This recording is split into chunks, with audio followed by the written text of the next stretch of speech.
दोस्तों, गीता में श्री कृष्ण कहते हैं, मन की शांति से बढ़कर कोई संपत्ति नहीं होती। पुनः आपके सामने एक बेहतरीन कहानी सुनाने के लिए हाजिर हूँ मैं परमिता। स्वागत करती हूँ द साइलेंट जोन पर। जब इंसान को अपनी गलतियों का एहसास होता है तो वो धधकने लगता है प्रायश्चित की अग्नि में।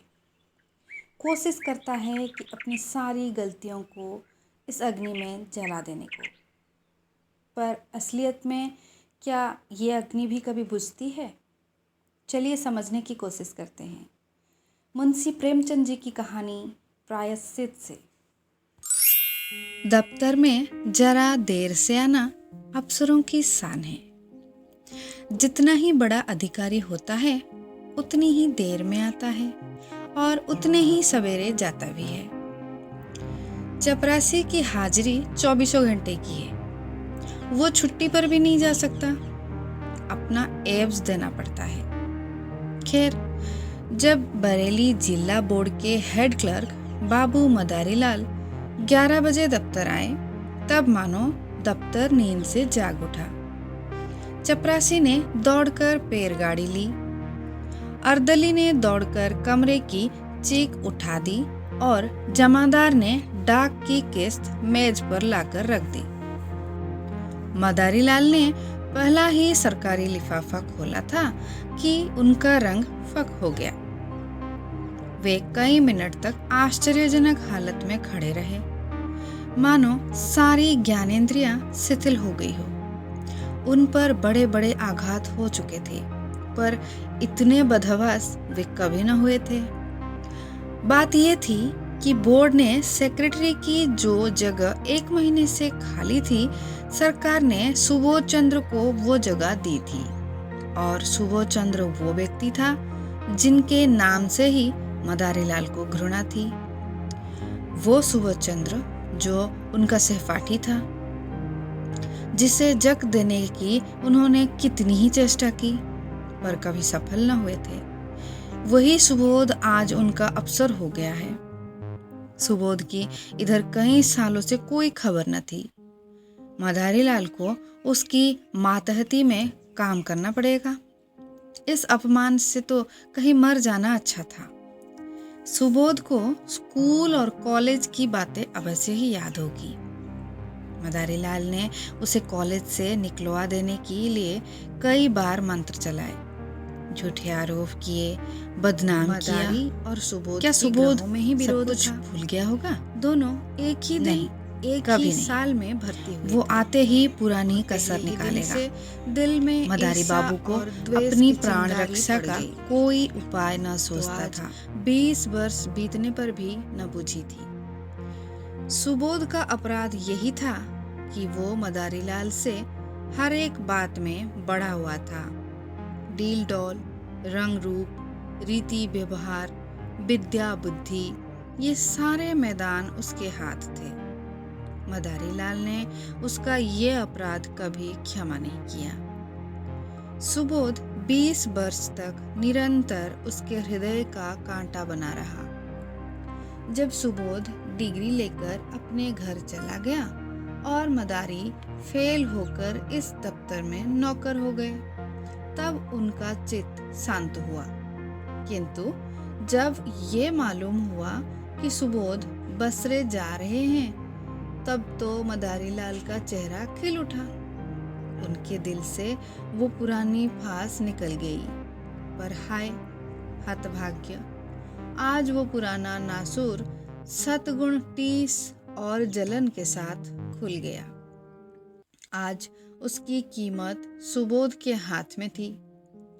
ईश्वर इतना अन्यायी है, विधि इतना कठोर। जब जरा चित्त शांत हुआ तब मदारी ने दफ्तर के क्लर्क को सरकारी हुक्म सुनाते हुए कहा, अब आप लोग जरा हाथ पांव संभाल कर रहिएगा। सुबोध चंद्र वो आदमी नहीं है जो भूलों को क्षमा कर दे। एक क्लर्क ने पूछा, क्या बहुत सख्त है? मदारीलाल ने मुस्कुराकर कहा, वो तो आप लोगों को 2-4 दिन में ही मालूम हो जाएगा। मैं अपने मुंह से किसी की क्यों शिकायत करूं? बस चेतावनी दे दी कि जरा हाथ पांव संभाल कर रहिएगा। आदमी योग्य है, पर बड़ा ही क्रोधी, बड़ा ही दंभी। गुस्सा तो उसकी नाक पर रहता है। खुद हजारों हजम कर जाएं और डकार तक न लें, पर क्या मजाल कि कोई मादहत एक कौड़ी भी हजम करने पाए। ऐसे आदमी से ईश्वर ही बचाए। मैं तो सोच रहा हूँ कि छुट्टी लेकर घर चला जाऊं। दोनों वक्त घर पर हाजिरी बजानी होगी। आप लोग आज से सरकार के नौकर नहीं, सेक्रेटरी साहब के नौकर हैं। कोई उनके लड़के को पढ़ाएगा, कोई बाजार से सौदा सुलूक कर लाएगा और कोई उन्हें अखबार सुनाएगा। और चपरासियों के तो शायद दफ्तर में दर्शन ही ना हो। इस प्रकार सारे दफ्तर को सुबोध चंद्र की एक तरफ से भड़काकर मदारीलाल ने अपना कलेजा ठंडा किया। इसके एक सप्ताह बाद सुबोध चंद्र गाड़ी से उतरे। तब स्टेशन पर दफ्तर के सब कर्मचारियों को हाजिर पाया। सब उनका स्वागत करने आए थे। मदारीलाल को देखते ही सुबोध लपक कर उनके गले से लिपट गए और बोले, तुम खूब मिले भाई, यहाँ कैसे आए? ओह, आज एक युग बाद भेंट हुई। मदारीलाल बोले, यहाँ जिला बोर्ड के दफ्तर में हेड क्लर्क हूँ। आप तो कुशल से हैं? सुबोध, अजी मेरी न पूछो। बसरा, फ्रांस, मिस्र और न जाने कहाँ कहाँ मारा मारा फिरा। तुम दफ्तर में हो ये बहुत ही अच्छा हुआ। मेरी तो समझ ही ना आता था कि मैं कैसे काम चलेगा। मैं तो बिल्कुल कोरा हूँ, मगर जहाँ जाता हूँ मेरा सौभाग्य ही मेरे साथ जाता है। बसरे में सभी अफसर खुश थे। फ्रांस में भी खूब चैन की। 2 साल में कोई 25,000 रुपये बना लाया और सब उड़ा दिया। वहां से आकर कुछ दिनों को ऑपरेशन दफ्तर में मटर गश्ती करता रहा। यहाँ आया तब तुम मिले। क्लर्क को देखकर पूछा, ये लोग कौन है? मदारी के हृदय में बर्छियां सी चल रही थी। दुष्ट, 25,000 रुपये बसरे से कमा लाया। यहाँ कलम घिसते घिसते मर गए और 500 भी न जमा कर सके। बोले, ये लोग बोर्ड के कर्मचारी हैं, सलाम करने आए हैं। सुबोध ने उन सब लोगों से बारी बारी से हाथ मिलाया और बोला, आप लोगों ने व्यर्थ ही ये कष्ट किया। बहुत आभारी हूँ। मुझे आशा है कि आप सब सज्जनों को मुझसे कोई शिकायत न होगी। मुझे अपना अफसर नहीं, अपना भाई समझिए। आप सब लोग मिलकर इस तरह काम कीजिए कि बोर्ड की नेकनामी हो और मैं भी सुरखरू रहूं। आपके हेड क्लर्क साहब तो मेरे पुराने मित्र और लंगोटिया यार हैं। एक बाकचतुर क्लर्क ने कहा, हम सब हुजूर के ताबेदार हैं, यथाशक्ति आपको असंतुष्ट न करेंगे, लेकिन आदमी ही हैं। अगर कोई भूल हो जाए तो हुजूर उसे क्षमा करेंगे। सुबोध ने नम्रता से कहा, यही मेरा सिद्धांत है और हमेशा से यही सिद्धांत रहा है। जहाँ रहा मातहतों से मित्र का सा बर्ताव किया और हम आप दोनों ही किसी तीसरे के गुलाम नहीं हैं। फिर रोब कैसा और अफसरी कैसी? हाँ, हमें नेक नियत के साथ अपना कर्तव्य पालन करना चाहिए। जब सुबोध से विदा होकर कर्मचारी लोग चले, तब आपस में बातें होने लगी। आदमी तो अच्छा मालूम होता है।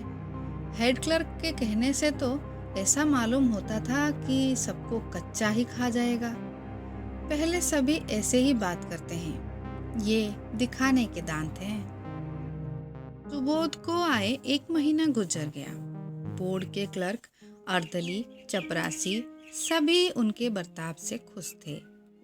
वो इतना प्रसन्नचित्त था, इतना नम्र था कि जो उससे एक बार मिलता था सदैव के लिए उसका मित्र हो जाता था। कठोर शब्द तो उसकी जुबान पर आता ही नहीं। इनकार को भी वो अप्रिय नहीं होने देता, लेकिन द्वेष की आंखों में गुण और भी भयंकर हो जाता है। सुबोध के ये सारे सद्गुण मदारीलाल की आंखों में खटकते रहते थे। उसके विरुद्ध कोई न कोई गुप्त षड्यंत्र रचते ही रहते हैं। पहले कर्मचारियों को भड़काना चाहा, सफल न हुए। बोर्ड के मेंबरों को भड़काना चाहा, मुंह की खाई। ठेकेदारों को उभारने का बीड़ा उठाया, लज्जित होना पड़ा। वे चाहते थे कि भूस में आग लगाकर दूर से तमाशा देखें। सुबोध से यूं हंसकर मिलते, यूं चिकनी चुपड़ी बातें करते, मानो उसके सच्चे मित्र हैं, पर घात में लगे रहते। सुबोध में सब गुण थे, पर आदमी पहचानना न जानते थे। वे मदारीलाल को अब भी अपना दोस्त समझते थे। एक दिन मदारीलाल सेक्रेटरी साहब के कमरे में गए, तब कुर्सी खाली दिखी। वे किसी काम से बाहर चले गए थे। उनकी मेज पर 5,000 के नोट पुलिंदों में बंधे हुए रखे थे। बोर्ड के मदरसों के लिए कुछ लकड़ी के सामान बनवाए गए थे, उसी के दाम थे। ठेकेदार वसूली के लिए बुलाया गया था। आज सेक्रेटरी साहब ने चेक भेजकर खजाने से रुपए मंगवाए थे। मदारीलाल ने बरामदे में से झांक कर देखा। सुबोध का कहीं पता नहीं। उनकी नीयत बदल गई। ईर्ष्या में लोभ का सम्मिश्रण हो गया।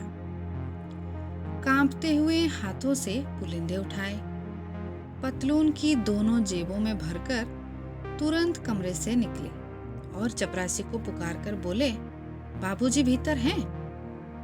चपरासी आज ठेकेदार से कुछ वसूल करने की खुशी में फूला हुआ था। सामने वाले तमोली की दुकान से आकर बोला, जी नहीं, कचहरी में किसी से बातें कर रहे हैं, अभी अभी तो गए हैं।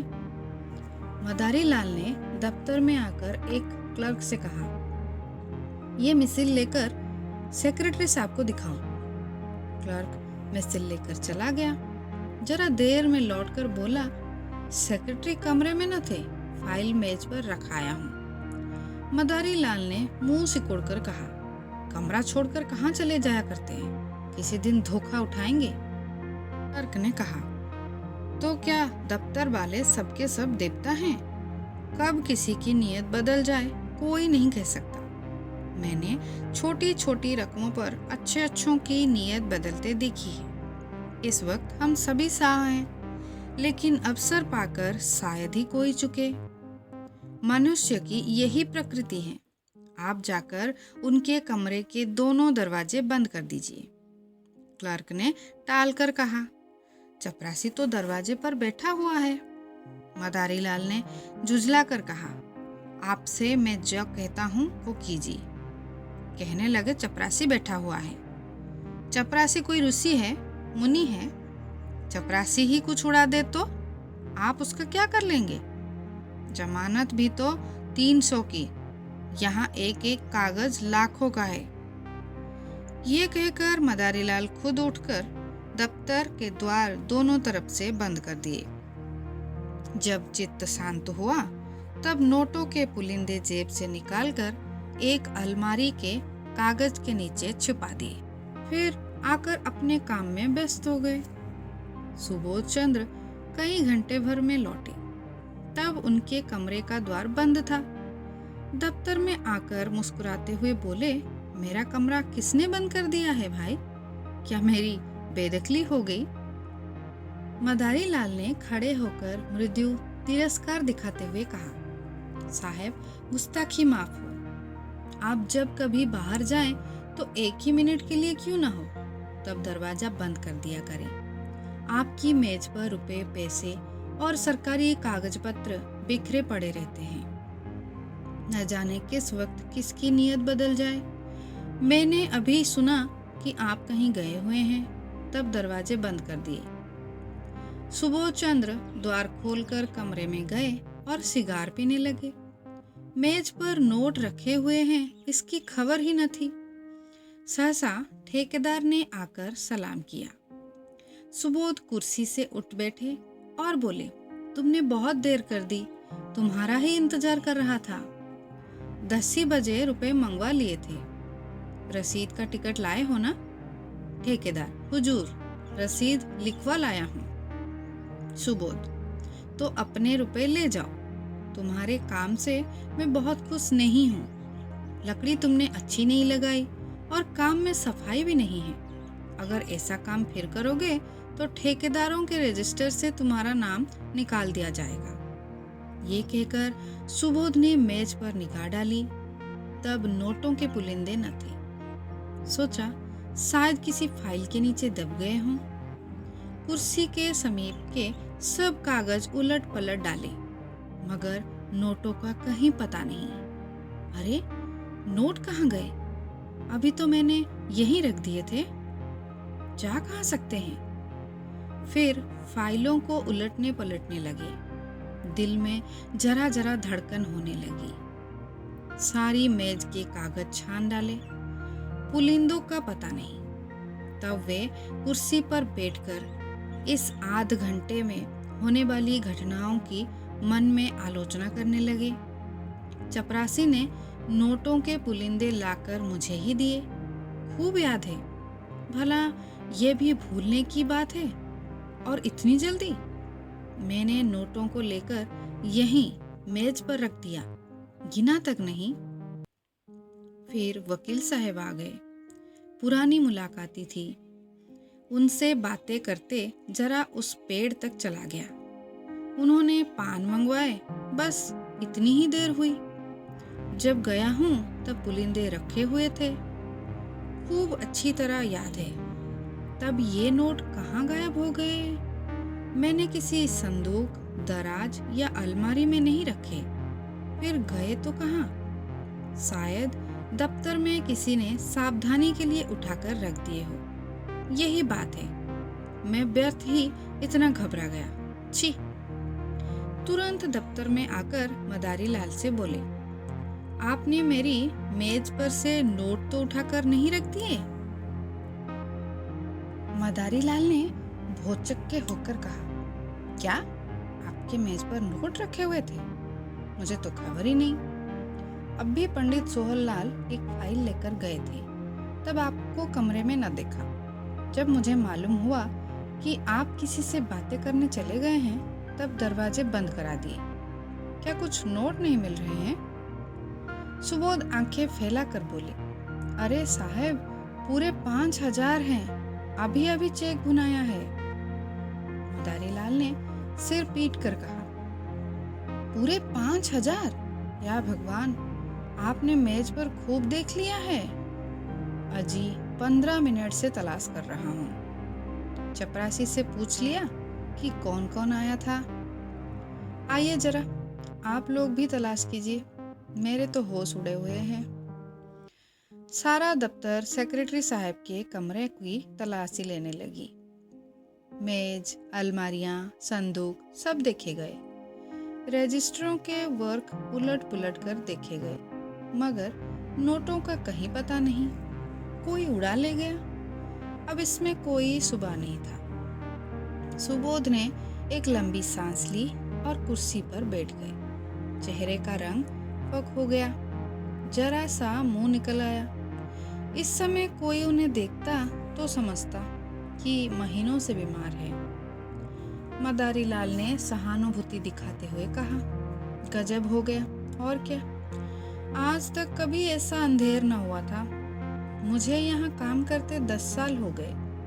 कभी ढेले की चीज भी गायब नहीं हुई। मैं आपको पहले ही दिन सावधान कर देना चाहता था कि रुपए पैसे के विषय में होशियार रहिएगा, मगर सुधनी थी, ख्याल न रहा।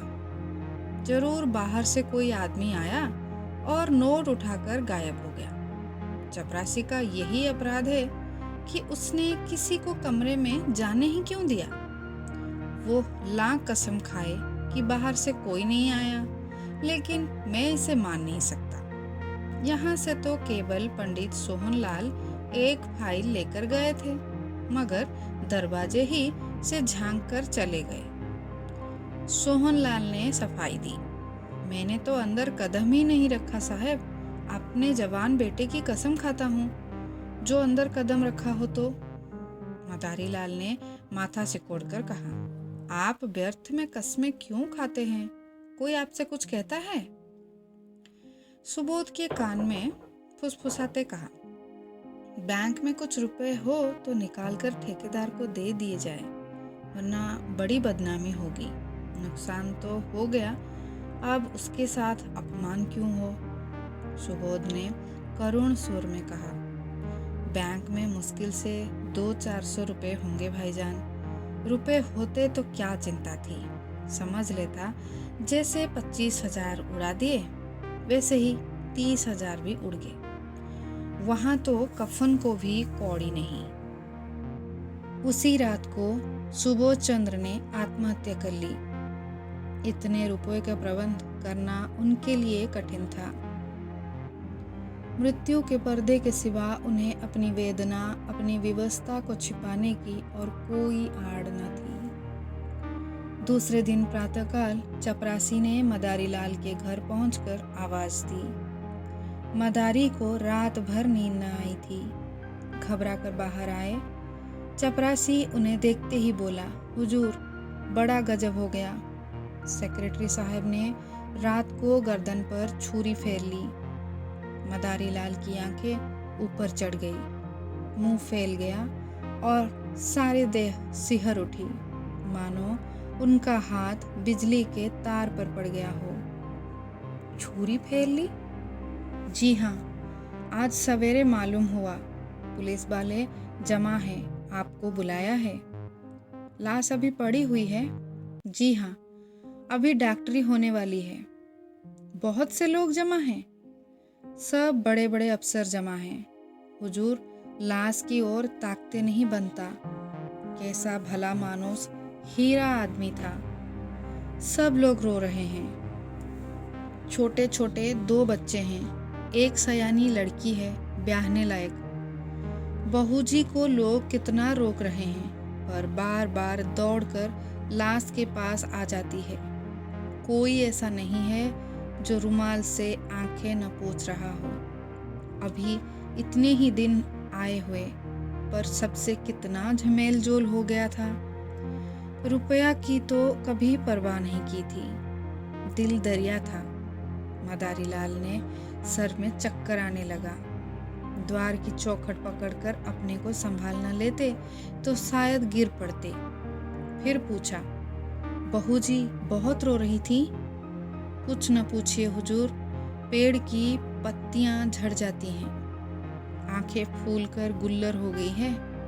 कितने लड़के बतलाए तुमने? हुजूर, 2 लड़के हैं और 1 लड़की। हाँ हाँ, लड़कों को तो देख चुका हूँ। लड़की सयानी होगी? जी हाँ, ब्याहने लायक है। रोते रोते बेचारी के आंख सूज आई हैं। नोटों के बारे में भी बातचीत हो रही होगी? जी हाँ, सब लोग यही कहते हैं कि दफ्तर के किसी आदमी का काम है। दरोगा जी तो सोहनलाल को गिरफ्तार करना चाहते थे, पर शायद आपसे सलाह लेकर करेंगे। सेक्रेटरी साहब तो लिख गए हैं कि मेरा किसी पर शक नहीं है। क्या सेक्रेटरी साहब कोई खत लिखकर छोड़ गए हैं? हाँ, मालूम होता है छुरी चलाते वक्त याद आई कि सुबह में दफ्तर के सब लोग पकड़ लिए जाएंगे। बस कलेक्टर साहब के नाम चिट्ठी लिख दी। चिट्ठी में मेरे बारे में भी कुछ लिखा है। तुम्हें ये क्या मालूम होगा? हुजूर, अब मैं क्या जानूं। मुद्दा इतना सब लोग कहते हैं कि आपकी बड़ी तारीफ लिखी है। मदारी लाल की सांस और तेज हो गई। आंखों में आंसू की 2 बड़े बड़े बूंदें गिर पड़ी। आंखें पोंछते हुए बोले, वे और मैं एक साथ पढ़े थे नंदू। 8-10 साल साथ रहा, साथ उठते बैठते, साथ खाते, साथ खेलते, बस इसी तरह रहते थे जैसे 2 सगे भाई रहते हो। खत में मेरी क्या तारीफ लिखी है, मगर तुम्हें क्या मालूम होगा। आप तो चल ही रहे हैं, देख लीजिएगा। कफन का इंतजाम हो गया है? नहीं हुजूर, कहा ना कि अभी लाश की डॉक्टरी होगी, मुर्दा अभी जल्दी चाहिए, ऐसा न हो कोई दूसरा आदमी बुलाने आता हो। हमारे दफ्तर के सब लोग आ गए होंगे। जी हाँ, इस मोहल्ले वाले तो सभी थे। पुलिस ने मेरे बारे में तो उनसे कुछ पूछताछ नहीं की। जी नहीं, किसी से भी नहीं। मदारीलाल जब सुबोध चंद्र के घर पहुंचे तब उन्हें ऐसा मालूम हुआ कि सब लोग उनकी तरह संदेह की नज़र से देख रहे हैं। पुलिस इंस्पेक्टर ने तुरंत उन्हें बुलाकर कहा, आप भी अपना बयान लिख दें। और सबके बयान तो लिख चुका हूँ। मदारीलाल ने ऐसी सावधानी से अपना बयान लिखाया कि पुलिस के अफसर भी दंग रह गए। उन्हें मदारीलाल पर सुबह होता है, पर इस बयान ने उसका अंकुर भी निकाल डाला। मदारीलाल ने ऐसी सावधानी से अपना बयान लिखाया कि पुलिस के अफसर भी दंग रह गए। उन्हें मदारीलाल पर सुबह होता था, पर इस बयान ने उसका अंकुर भी निकाल डाला। उसी वक्त सुबोध के दोनों बालक रोते हुए मदारीलाल के पास आए और कहा, चलिए आपको अम्मा बुलाती है। दोनों मदारीलाल से परिचित थे। मदारीलाल यहाँ तो रोज ही आते थे, पर घर में कभी नहीं गए थे। सुबोध की स्त्री उनसे पर्दा करती थी। यह बुलावा सुनकर उनका दिल धड़क उठा। कहीं इसका मुझ पर सुबह तो न हो, कहीं सुबोध ने मेरे विषय में कोई संदेह प्रकट न किया हो। कुछ झिझकते और कुछ डरते हुए भीतर गए। तब विधवा का करुण विलाप सुनकर कलेजा कांप उठा। इन्हें देखते ही उस अबला के आंसुओं का कोई दूसरा सोता खुल गया और लड़की तो दौड़कर इनके पैर में लिपट गई। दोनों लड़के ने भी घेर लिया। मदारीलाल को उन तीनों की आंखों में ऐसी अथाह वेदना, ऐसी विदारक याचना भरी हुई मालूम हुई कि वे उनकी ओर देख न सके। उनकी आत्मा उन्हें धिक्कारने लगी। जिन विचारों को उन पर इतना विश्वास, इतना भरोसा, इतनी आत्मीयता, इतना स्नेह था, उन्हीं की गर्दन पर उन्होंने छुरी फेरी। उन्हीं के हाथों ये भरा पूरा परिवार धूल में मिल गया। इन असहायों का अब क्या हाल होगा? लड़की का विवाह करना है, कौन करेगा? बच्चों के लालन पालन का भार कौन उठाएगा? मदारीलाल को इतनी आत्मग्लानि हुई कि उनके मुंह से तसल्ली का एक शब्द भी न निकला। उन्हें ऐसा जान पड़ता था कि मेरे मुख में कालिक पूती है, मेरा कद कुछ छोटा हो गया है। उन्होंने जिस वक्त नोट उड़ाए थे, उन्हें गुमान न था कि उनका यह फल होगा। वे केवल सुबोध को जिज करना चाहते थे, उनका सर्वनाश करने की इच्छा न था। शोकातुर विधवा ने सिसकते हुए कहा, भैया जी, हम लोगों को वे मझधार में छोड़ गए। अगर मुझे मालूम होता कि मन में ये बात ठान चुके हैं तो मैं अपने पास जो कुछ था वो सब उनके चरणों पर रख देती। मुझसे तो वे यही कहते रहे कि कोई न कोई उपाय हो जाएगा। आप ही की मार्फत के कोई महाजन ठीक करना चाहते थे। आपके ऊपर उन्हें कितना भरोसा था कि कह नहीं सकते। मदारीलाल को ऐसा मालूम हुआ कि कोई उनके हृदय पर नस्तर चला रहा है। उन्हें अपने कंठ में कोई चीज फंसी हुई जान पड़ती थी। रामेश्वरी ने फिर कहा, रात सोए तब खूब हंसे थे, रोज की तरह दूध पिया, बच्चों को प्यार किया, थोड़ी देर हारमोनियम बजाया और कुल्ला करके लेटे। कोई ऐसी बात न थी जिससे लेस मात्र भी संदेह होता। मुझे चिंतित देखकर बोले, तुम व्यर्थ घबराती हो। बाबू मदारीलाल से मेरी पुरानी दोस्ती है, आखिर वो किस दिन काम आएगी? मेरे साथ के खेले हुए हैं, इस नगर में उनका सबसे परिचय है। रुपयों का प्रबंध आसानी से हो जाएगा। फिर न जाने कब मन में ये बात समाई, मैं नसीबो जली ऐसी सोई कि रात को हिली तक नहीं। क्या जानती थी कि वे अपनी जान पर खेल जाएंगे। मदारीलाल को सारा विश्व आंखों में तैरता हुआ मालूम हुआ। उन्होंने बहुत जब्त किए, मगर आंसुओं के प्रवाह को न रोक सके। रामेश्वरी ने आंखें पोंछकर फिर कहा, भैया जी, जो कुछ होना था वो तो हो चुका, लेकिन आप उस दुष्ट का पता जरूर लगाइए जिसने हमारा सर्वनाश कर दिया। ये दफ्तर की ही किसी आदमी का काम है। वे तो देवता थे, मुझसे यही कहते रहे कि मेरा किसी पर संदेह नहीं है, पर है तो किसी दफ्तर वाले का काम। आपसे केवल इतनी विनती करती हूँ कि उस पापी को बचकर न जाने दीजिएगा। पुलिस वाले शायद कुछ रिश्वत लेकर उसे छोड़ दे। आपको देखकर उनका ये हौसला न होगा। अब हमारे सिर पर आपके सिवा और कौन है? किससे अपना दुख कहें? लाश की ये दुर्गति भी होनी बाकी थी। मदारी लाल के मन में एक बार ऐसा उबाल उठा कि सब कुछ खोल दें, साफ कह दें, मैं ही वो दुष्ट, वो अधम, वो पामर हूँ। विधवा के पैरों पर गिर पड़े और कहें, वही छुरी इस हत्यारे की गर्दन पर फेर दो, पर जुबान न खुली। इसी दशा में बैठे बैठे उनके सिर में ऐसा चक्कर आया कि वे जमीन पर गिर पड़े। तीसरे पहर लाश की परीक्षा समाप्त हुई। अर्थी जलाशय की ओर चली। सारा दफ्तर, सारे हुक्म और हजारों आदमी साथ थे। दाह संस्कार लड़कों को करना चाहिए था, पर लड़के नाबालिग थे। इसीलिए विधवा चलने को तैयार हो रही थी कि मदारी लाल ने जाकर कहा, बहू जी, ये संस्कार मुझे करने दो। तुम क्रिया पर बैठ जाओगी तो बच्चों को कौन संभालेगा? सुबोध मेरे भाई थे। जिंदगी में उनके साथ कुछ सलूक न कर सका। अब जिंदगी के बाद मुझे दोस्ती का कुछ हक अदा कर लेने दो। आखिर मेरा भी तो उन पर कुछ हक था।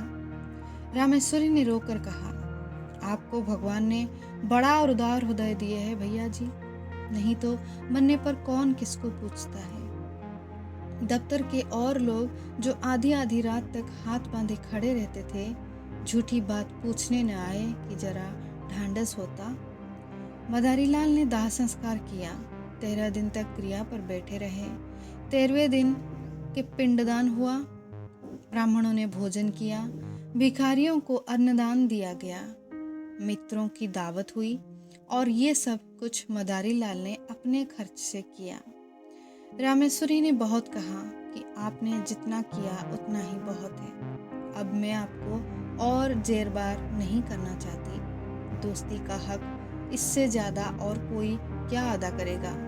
मगर मदारी लाल ने एक न सुनी। सारे शहर में उनके यश की धूम मच गई। मित्र हो तो ऐसा हो। 16वें दिन विधवा ने मदारी लाल से कहा, भैया जी, आपने हमारे साथ जो उपकार और अनुग्रह किए हैं उनसे हम मरते दम तक ऊर्ण नहीं हो सकते। आपने हमारे पीठ पर हाथ न रखा होता तो न जाने हमारी क्या गति होती। कहीं रुख की भी छाह तो नहीं थी। और अब हमें घर जाने दीजिए।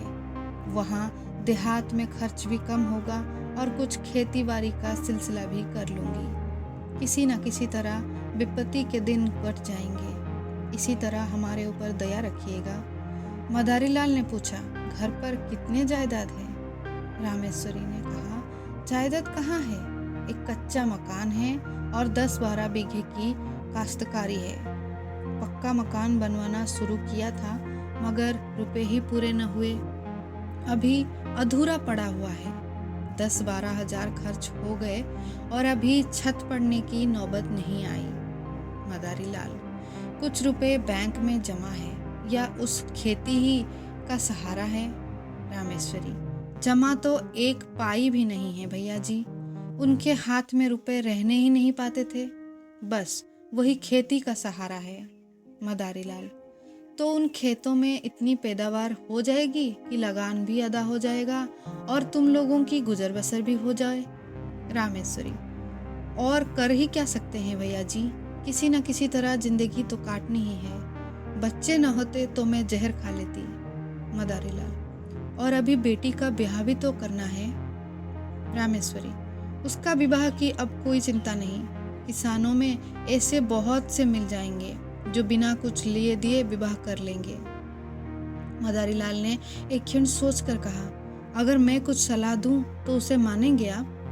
रामेश्वरी: भैया जी, आपकी सलाह ना मानूंगी तो किसकी सलाह मानूंगी, और दूसरा है ही कौन?